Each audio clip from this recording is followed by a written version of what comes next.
I posed an interesting question that is self-regulation a myth?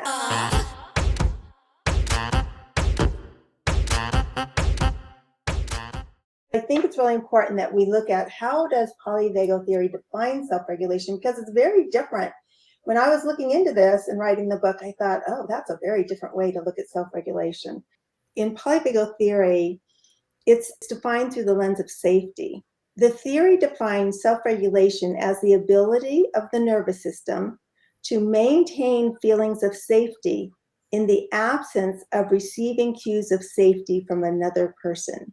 I think the really important thing about co-regulation and why it's an imperative, it's biological imperative, according to Dr. Porges, it's not something that, okay, once we can self-regulate, we no longer need co-regulation.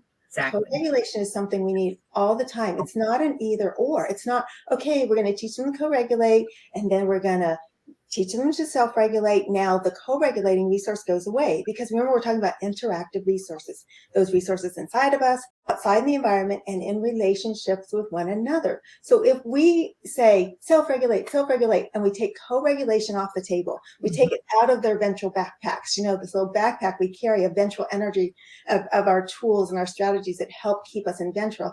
If we take co-regulation out, it is a huge strategy and a huge need of the nervous system. If the IPE goal is learn to self-regulate, where could we go with that goal? What could we do that might be more friendly to the nervous system than that type of a goal? Well, I get where they're going with that, right? For the child to be able to have the capacity to shift their arousal state, based on the environment. And I think where we go with that is to school moves, because it's the fact that the classroom is one big nervous system. And so we have individual nervous system, but then there's a collective. And in that collective nervous system, I think I said it before in our last talk, that's why the movement piece is so important, because in that movement piece, it's something that's done co-regulatory with the student next to them, watching the teacher. You're doing something together. You don't feel alone, but the student does have the opportunity to decide the way in which he or she's going to engage with that activity. And so it allows them to feel supported, not like they have to, not called out, if you will. It's a whole collective.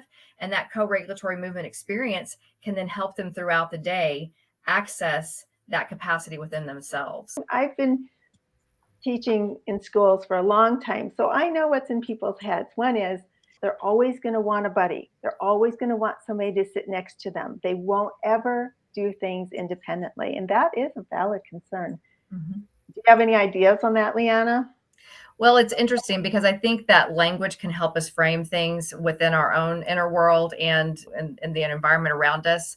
And for the language we use in terms of like polyvagal would be, we can offer that sense of co-regulation, and then we're checking in with them to say, what is that enough? That sense of, is this enough for you? How is that for you? Do you feel like you have enough to proceed by yourself? Because those are excellent questions, because it just kind of gives you some good feedback. Really, the world within us and around us is all about relationality. We're in relationship, whether it's an environment or it's the relationship within ourselves and our inner dialogue. It's like we are inherently relational. What I love about polyvagal theory when I was writing this was the idea of being able to loan our nervous systems. What I did is when I was writing the book, I looked up research on teacher happiness, like teacher joy. I really wanted to see what was out there around educator, that when I say teacher, I mean all, OTs, PTs, all of us working in schools are all teachers.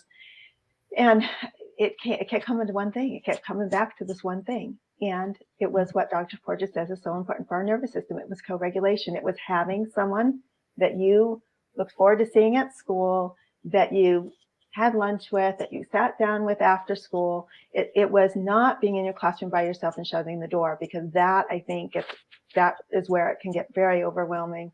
And inviting in those people that aren't judging us, they're there because they have our backs. They're there because they're saying, hey, I'm here with you. I'm sitting here with you. And I thought, of all the research, that's what came about. And that's what I found with my doctoral dissertation on collaboration, it was that sense of having that co-regulating partner when they're up and, when I'm up and they're down. That's what it's all about.